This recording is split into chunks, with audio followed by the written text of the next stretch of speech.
to Football League World TV. We've got another Under the Microscope show for you this morning where we're going to be looking ahead to Nottingham Forest versus Sheffield United, the second leg of the playoff semi-final in the Championship, which takes place this evening at the City Ground. I'm your host, Alfie Burns, and joining me are my two colleagues, Marcus and Toby. Marcus, how are you getting on?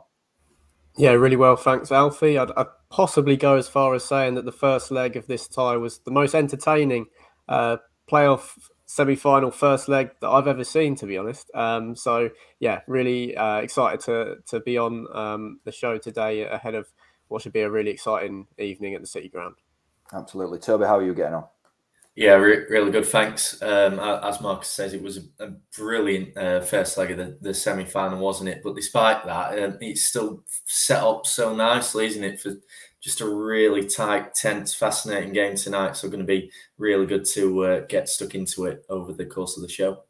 Absolutely. We're streaming across Facebook, YouTube and Twitter this morning, as we always do. If you're joining us and want to get your score predictions in, please do. It would be great to hear from you and we'll get them up on the show.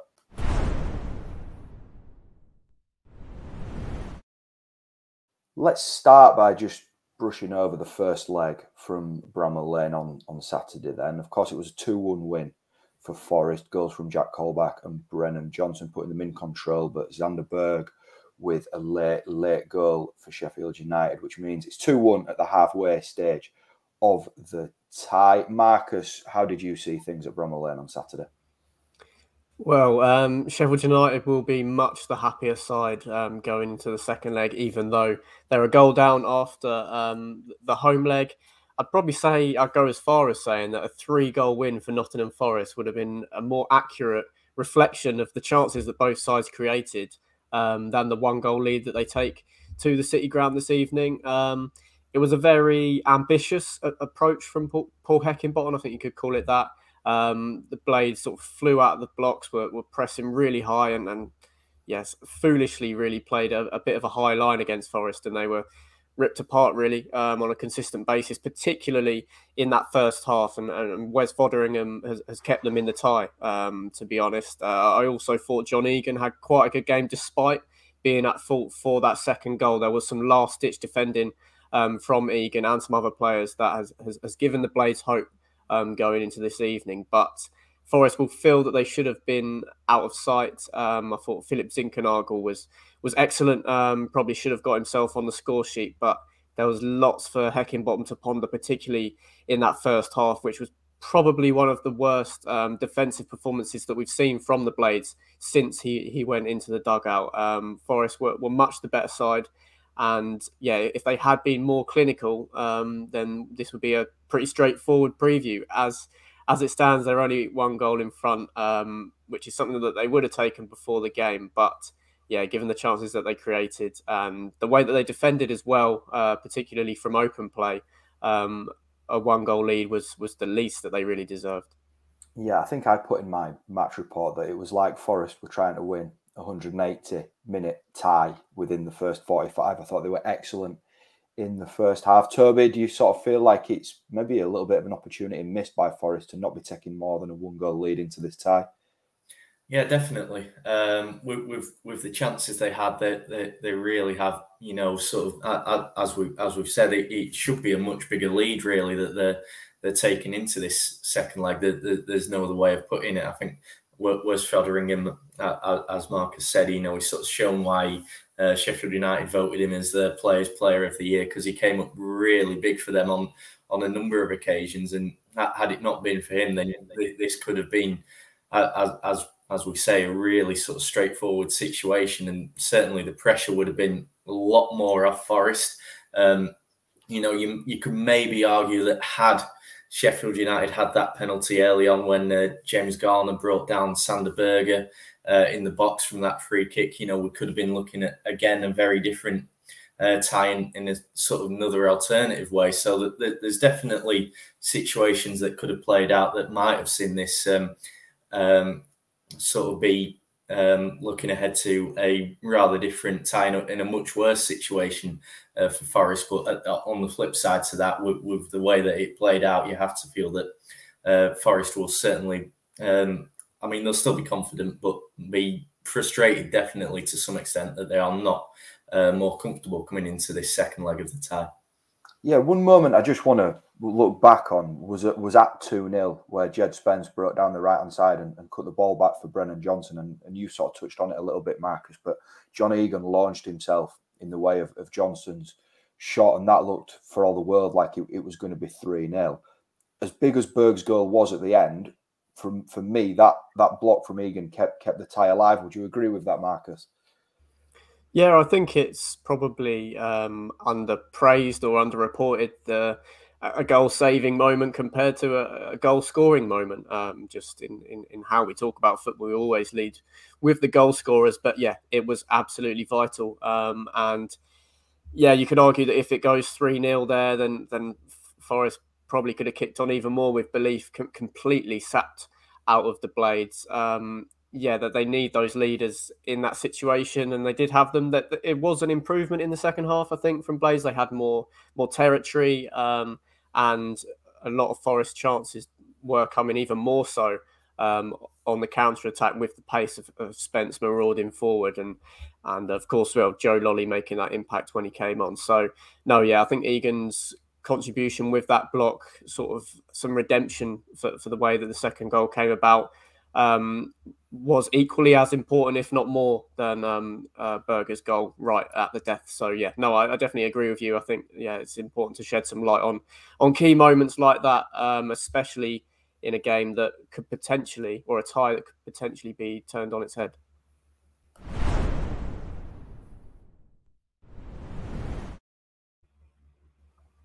Let's look ahead to tonight then, and we'll start with the home side. Forest in control of things at the moment. It was an electric first leg performance from Brennan Johnson in attack. He was awarded the Sky Man of the Match. There was a few really good performances elsewhere. Zinkernagel, as Marcus mentioned, Steve Cook as well in the centre of the back three. Toby, expecting Cooper to change too much tonight?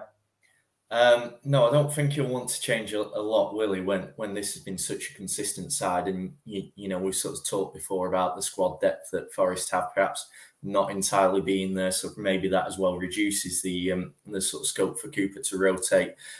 One change I do wonder about, and this feels a bit harsh because I thought Sam Surridge was really good as well in that first leg, that with the sort of work that he put that Sheffield United defence through. But, you know, the return of Keenan Davis from the bench is a massive boost for Forest. Came on late on, didn't he? And obviously that sort of suggests that he's going to play a role tonight. Whether that's from the start or not, you don't know. But if he does, then it's obviously Surridge who looks like he'll be the man to sort of drop out, given, you know, you can't drop anyone else from that front three, which, as I say, it's harsh on Surridge. But if Keenan Davis is fit, then with how good and how much of a threat he has been for Forest since he arrived on loan from Aston Villa in the January transfer window, I don't think there's any way that Cooper can't not play him if he's fit and available. So that for me is the sort of the one alteration that I maybe do think might come into the mix for Forest, you know, coming into this one. But again, that, as I say, all depends on just how much of this game Davis can get through, especially if, you know, Cooper maybe has one eye on the final, but certainly can't, as we say, with the scoreline as it is, get ahead of himself in that sense just yet. So, yeah, the predicted lineup on the screen there from WhoScored.com is predicting unchanged Forest. Marcus, do you think Davis might come in, or do you think it'll be Surridge again? It's a tricky one. It doesn't feel like he's anywhere near 100% fit, to be honest. So I would expect Surridge to start tonight, potentially with Cooper biting the bullet and going with Davis from the start in the final, should they get there, because it is an upgrade, as well as Surridge has done in terms of the overall influence, and his combination play with Brennan Johnson. Davis is definitely an upgrade on Surridge. Yeah, just given the performances that he's put in on a consistent basis since January. I would have one concern maybe over Ryan Yates. His shoulder injury looks pretty concerning. He's been sort of visibly in discomfort in both the Bournemouth match, the penultimate league game of the season. Then he was rotated or rested, possibly with this injury in mind, at Hull on the final day, and then was clutching his shoulder throughout the closing exchanges against Sheffield United as well. So I'm sure he'll soldier on and ensure that he starts the game, but that might be something that Cooper's got to address mid-game. I was thinking possibly he could put Cole back in there and put Lolly at left wing back, but it depends on the scoreline of the tie. Cafu being another option that Cooper could slot in there. I agree with Toby. There'll definitely be a temptation with Keenan Davis just because of how influential he can be and what how difficult to deal with he would be and how he would occupy that Sheffield United back three. So there'll definitely be a temptation there, but I think it's probably just a little bit too soon. Maybe we'll see him get a longer substitute appearance than he did at Bramall Lane, but I think it's likely that it will be unchanged from what we saw. And given the performance, there's hardly any reason for Cooper to be making too many alterations. I mean, at this moment in time, Forest are heavy favourites, really, heading back to the City Ground. They've been excellent at home under Steve Cooper this season, and post-match Cooper was really talking up what the atmosphere is going to be like at the City Ground. He claimed that the Forest supporters deserve a night like this where they could, of course, reach Wembley. Toby, the atmosphere at the City Ground, is it going to spur Forest on?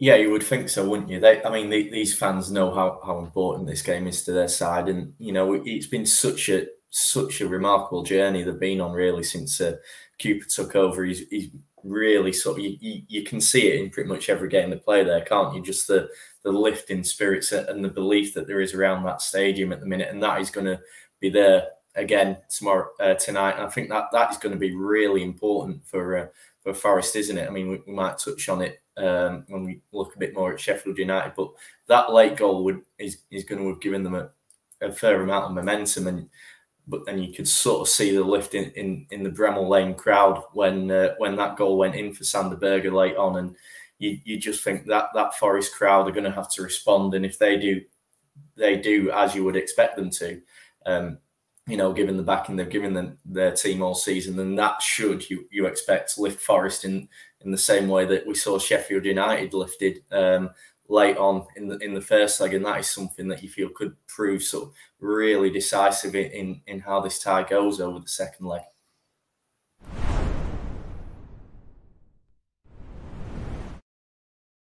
Let's move over to Sheffield United. Then it's been tough for Heckingbottom with the injuries that have piled up at Bramall Lane over the last couple of months. He's without any real recognised senior strikers, Illiman and Dye and Morgan Gibbs-White leading the line on Saturday. Changes then, it's difficult to see what Heckingbottom can really do to shake up his side. Marcus, George Baldock's an option to come in at right wing back there. Yeah, definitely. With Ben Osborne at right wing back in the first leg, it didn't really work with him constantly having to cut in on his left foot, although having said that, crossing does feel a little bit less important from open play, given the lack of a striker presence in the box for Sheffield United. I could see Baldock coming in, but for me, the problem area of the pitch is central midfield with Norwood and Fleck. I'm not sure there's the mobility to deal with Zinkernagel, especially with Berger playing so attacking as well. I think the way that Forest were able to spring out so quickly at Bramall Lane, able to hit the front pair or Zinkernagel in the space of seconds after winning the ball back, it was a way that they were really able to hurt the Blades. So I do think that area needs addressing. I'd look at Osborne's energy at right wing back, even though he's a bit out of position, and wonder if they could do with that in the middle of the park and maybe drop one of Norwood or Fleck. And of course, there is the option of Conor Halrahan, who I think probably has an extra sort of angle of attack with his long range shooting and crossing from deep. I think he's definitely an option to come in for possibly John Fleck, with Norwood, of course, being an important player from dead ball situations. In terms of the attacking trio, I think it's probably their best bet, to be honest. It's disappointing to see Billy Sharp not make the bench in the first leg. Obviously, there's Jebison and Asula if Heckingbottom wants to throw a bit of a wild card into the mix. But I think Ndai, despite it not really clicking for him in the first leg, has definitely proven himself in the final month or so of the season as Sheffield United's best option in this scenario. And with Gibbs-White and Berger operating just behind him, I do think that is Sheffield United's best option to hurt Nottingham Forest.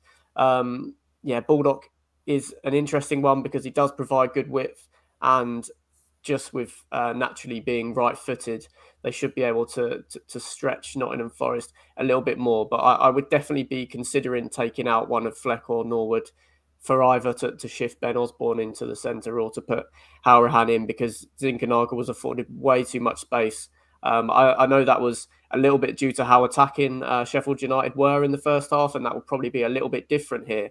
But in terms of how the formations match up, Yates is definitely the more defensive-minded midfielder for Nottingham Forest, and he's able to deal with the likes of Berger and Morgan Gibbs-White operating between the midfield and defensive line for Forest. I'm not sure the protection that the Blades back three is getting is of the same standard with Norwood and Fleck in there. And I do see Zinkernagel as a real key player. I don't think he's the standout with his ability for Forest, but given the position that he's in on the pitch and how he can orchestrate balls in behind for Johnson, also get the wing-backs involved, I think Heckingbottom should probably be considering changing that midfield duo at least to deal with him better. Or I think they could possibly be out of the tie before they can get themselves back into it tonight. One key question for Heckingbottom really is whether Billy Sharp can play any role this evening. More than likely off the bench. He's hinted that he would be involved at some point in the playoffs and had a chance of recovering from his calf injury. Toby sort of reaching the stage now where if he's going to risk him, he needs to do it tonight. Yeah, it is. There's the argument, isn't there, about can you take this risk when you have to have one eye on the final? But you've got to get there first, and it's Sheffield United who are under all the pressure to do that. As Marcus said there, the fact that he wasn't on the bench, it would be a remarkable and sort of really hard to see him turn that around so quickly to suddenly come into the starting lineup for tonight. So it would surely be off the bench if it was to be at all that he features. But there's more than an argument for trying to use him at some point with that experience and that sort of lift that he gives Sheffield United when he comes onto the pitch. And there's barely a better instinctive finisher around at this level than Billy Sharp, which might be just what they need if they are going to be limited in their chances with the pressure that Forest are going to be putting them under. They need someone who can be as efficient as Sharp can be at the other end of the pitch. So in that sense, you do feel that they are going to have to, if he can, drag himself through some part of this game, they are going to have to put him on to do that.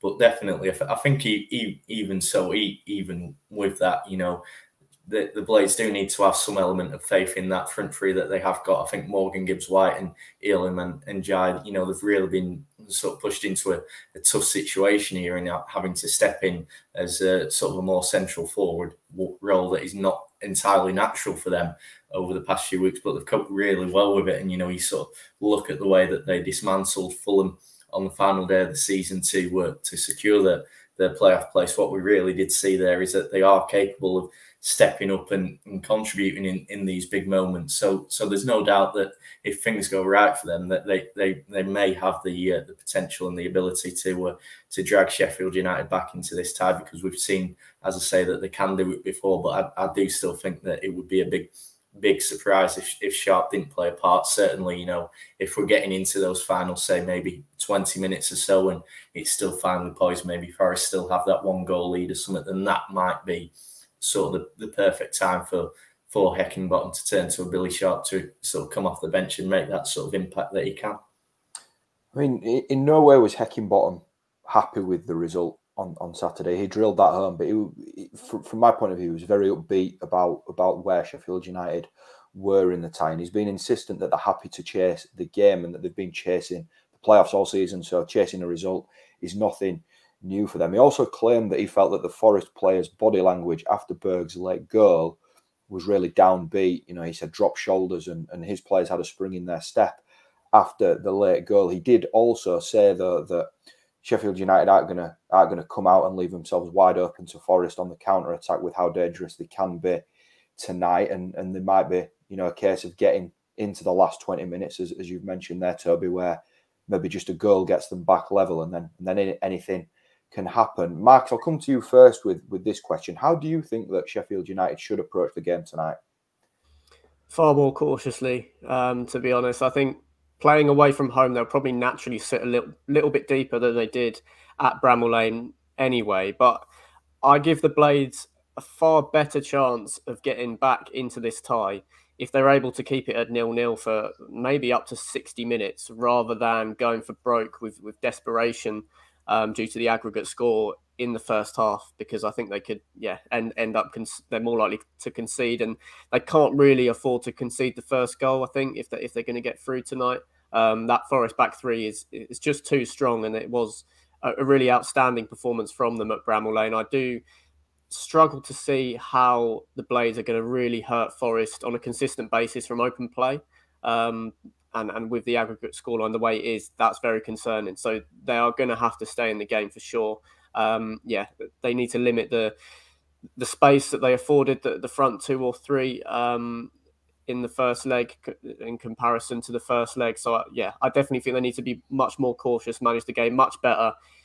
If I was a Sheffield United fan going into this one and you offered me 0-0 at half-time now, I'd take it because Forest are going to come out firing. Cooper said that they're not really going to change the way that they play too much. So that could almost be a reverse of the first leg and give United the chance to hurt Forest on the counter-attack with the pace that they've got in Gibbs-White and Dye. They've got to be far more cautious. It was pretty gung-ho on reflection in the first leg, to be honest. So they kind of played into Forest's hands. They can't afford to do that again. I think they need to take it deep as they can. They've got the players. They were the better team from set pieces. That Surridge header off the line in the first half of the first leg was crucial. So they know if they can get those dead ball situations, that they are going to be dangerous with the big three centre backs coming up. So they've got to take it deep, be much more defensively solid and organised in their shape. Just take it deep, really. I think if they can get to 0-0 after 60 minutes, that gives them a much better chance than if they do sort of go for it early doors like they did in the first leg. I think one thing that Sheffield United are going to have to get right tonight is how they manage Brennan Johnson. We know all about his talent. He's scored so many goals this season and been one of the best players in the division.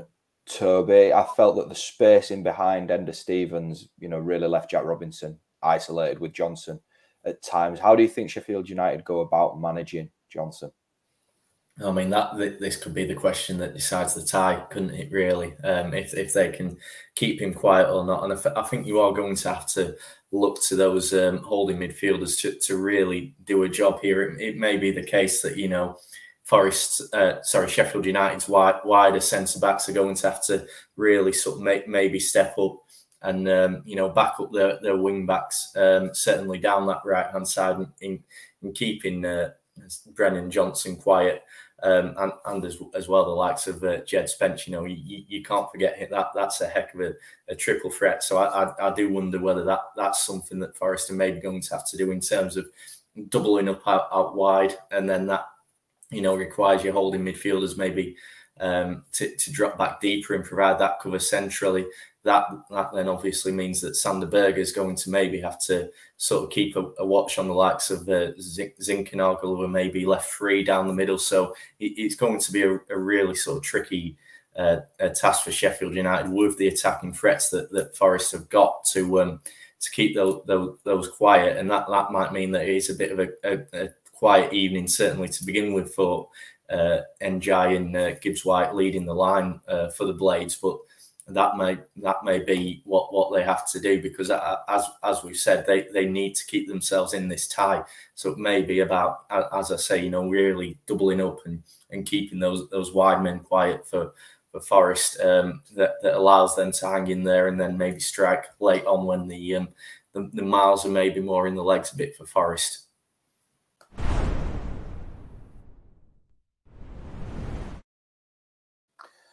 We saw Huddersfield reach Wembley last night, a 2-1 aggregate win for them against Luton Town. So they are away in the playoff final, these two sides. We'll get some predictions in now. Firstly, Marcus, who do you think's going to be going through?